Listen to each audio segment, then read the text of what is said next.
I am at the Aloha Akua Holistic Hostel near Minka. Been here a couple of hours now. I set off from Cartagena yesterday, get the bus into Santa Marta, come up to here, and I thought on the bus I can't really do it in one day. The bus is about 4 hours. Turned out to be 5.5 hours from Cartagena to Santa Marta.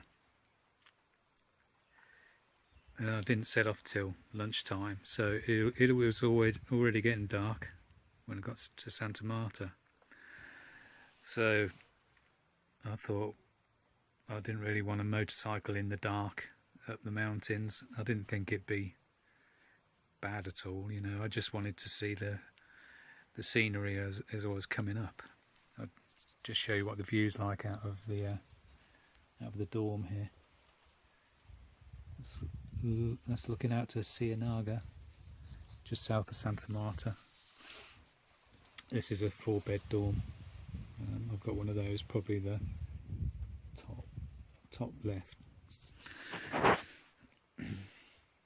Anyway, yeah, got to Santa Marta last night. I thought, well, I'll get a hostel there. I'll have to pay a hostel fee wherever I go anyway, and then come up the next day, which is today. I'm glad I did that because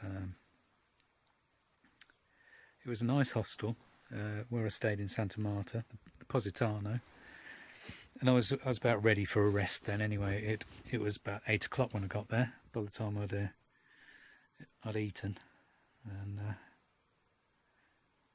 yeah, had a beer. So yeah, I was already set for having a rest for the night, and then spend the day coming up here in the daylight. So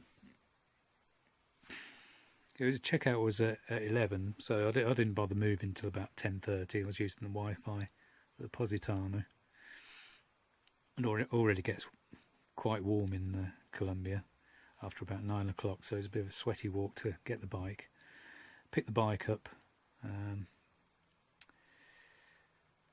and sort of guessed my way through Santa Marta, really. It's a bit of a grid system, so if you're sort of going in the right direction, you're going to hit the highway and then find the turn off to Minka once you're on that.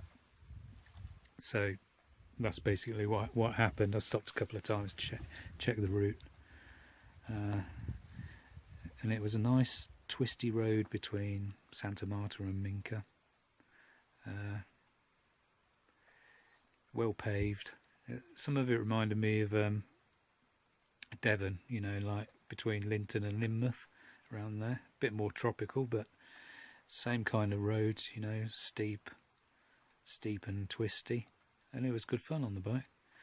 The 125 doesn't have much power for tackling hills, so there's a lot of changing gear for that. But anyway, it was still good fun. And I was expecting Minka to be a city, but when I arrived, it was basically a collection of huts, really, around a gully with the river down there. Yeah, it's very small. On the map it looked like it had some sort of street system, but I didn't see any of that. It was the asphalt turned into concrete slabs, and I picked the one that went to the headed up towards the Aloha Akua hostel, and pretty soon it turned into a mud track. What I didn't expect was it would be wet, because it is up and down, and in the bits where there's any levels or, you know, dips in the road, they get full of water, and it's like a mud pit. Yeah, it's a mud pit. So the first big one I come across, I just took my rucksack off because it's got my laptop in, walked that across and then rode the bike through. and yeah, got back on and carried on. But there were so many of them, I couldn't keep doing that. So the secret to doing that sort of thing through the slippery mud pits is picking the best route, that you can see, and then be confident with going it. You can't really go slow through these things. You just got to pick a route and then go a good 3 or 4 miles an hour faster than you think you should. It's the momentum that gets you through, really. Any slippery bits, and with the wheels losing traction, with speed, you'll soon through them, so you can regain grip before you actually fall into one side. If you're going too slow, then you're going to just fall off in the middle of a puddle, you know. Going fast, you're going to make it to the other side, so that's what I was doing. I got used to having the rucksack on my back, and it wasn't too bad. But it was a challenging off-road trip for me, and I had an enduro bike on my own as well, with a rucksack. You know, it was not ideal, but it's not too bad. But the local taxi riders, I've got good respect for them, because they were using normal road bikes, you know, 100cc things with no off-road suspension, slick tyres as well, no helmets, and they were taking customers up and down these tracks to go to the various hostels. So it was the confidence getting them through, you know. I don't think if you haven't got confidence on a bike up a road like that, it doesn't matter if you've got long travel suspension and knobbly tyres, you're just going to come off, you know. So yeah, it took me about half an hour to relax into it without concentrating too much, and it was became good fun then.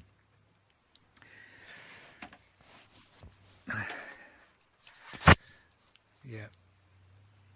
So I'm here for 3 days before the natural medicine retreat starts. I'm not sure how many videos I'm going to do, but the people are here nice. There's been a few people turn up already. It's really quiet, just hear the rain on the leaves, the insects and the birds in the forest, and just this great view across the mountains, you know. So all I've got to do for the next few days is just sort of wind down, read a little bit.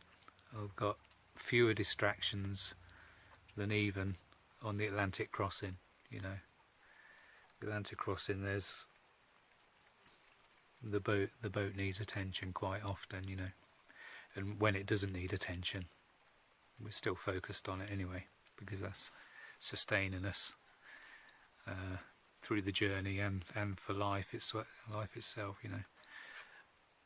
But this hostel up in the hills, what have we got? We've got insects, the biggest threat, I think, you know, sandflies and mosquitoes. There's not too many of them, so it's going to be an interesting few days. Not sure if I'm going to go down to Minka or not. It's a bit of a long trek, probably not in kilometres, but it took me a good hour getting up on the bike. But that might be something I could do tomorrow, just go down there, have a look round and then come back again. There's nothing I need really. I meant to pick up some mosquito repellent, but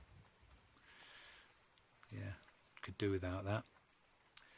It's noticeably cooler up here than down on the coast. There's a nice breeze, so we don't need air conditioning or anything like that. Yeah, it's just nice to be here. So, can't think of anything much to say at the moment, but I'll check in another day or two.